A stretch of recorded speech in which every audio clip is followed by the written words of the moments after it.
Hi అండి, నేను మీ జబర్దస్త్ గడ్డం నవీన్. చూస్తూనే ఉండండి ఎంఆర్ న్యూస్. లైక్ చేయండి, షేర్ చేయండి, సబ్స్క్రైబ్ చేయండి. ఎంఆర్ న్యూస్ కావాలి.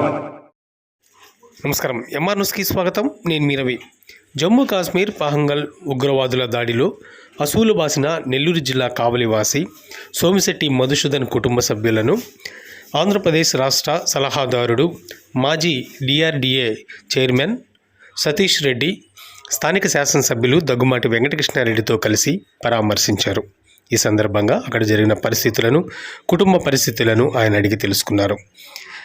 మధుసూదన్ కుటుంబానికి రాష్ట్ర ప్రభుత్వం అండగా ఉంటుందని ఆయన భరోసా కల్పించారు.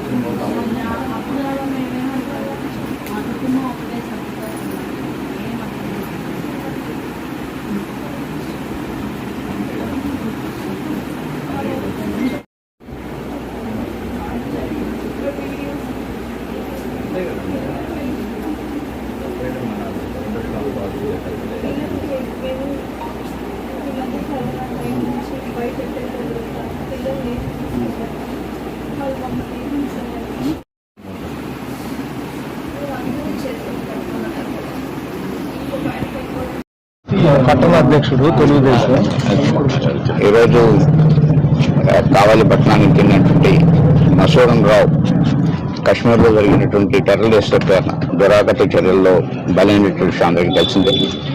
వారి కుటుంబాన్ని, వారి భార్య పిల్లల్ని పలకరించేందుకు రావటం జరిగింది.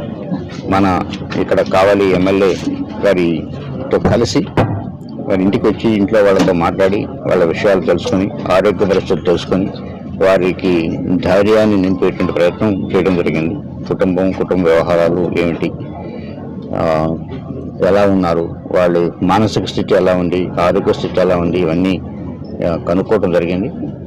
గత కొద్ది రోజులుగా అందరూ కూడా ప్రభుత్వం నుంచి నిన్న మంత్రులు వచ్చి వెళ్ళారు.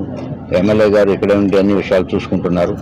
ఈరోజు కూడా ఎమ్మెల్యే గారు ఏమేమి కావాలి, ఎలాంటివి కావాలి అన్నీ కూడా అప్పటికప్పుడు డాక్టర్ని పిలిపించడం, అన్ని పరీక్షలు చేయించడం కూడా జరిగింది. రాబోయే రోజుల్లో కూడా ఈ రకమైనటువంటి సహాయం కావాలి, ప్రభుత్వంతో మాట్లాడి ఎలాంటి చేయొచ్చు అనేటువంటి చేశారు.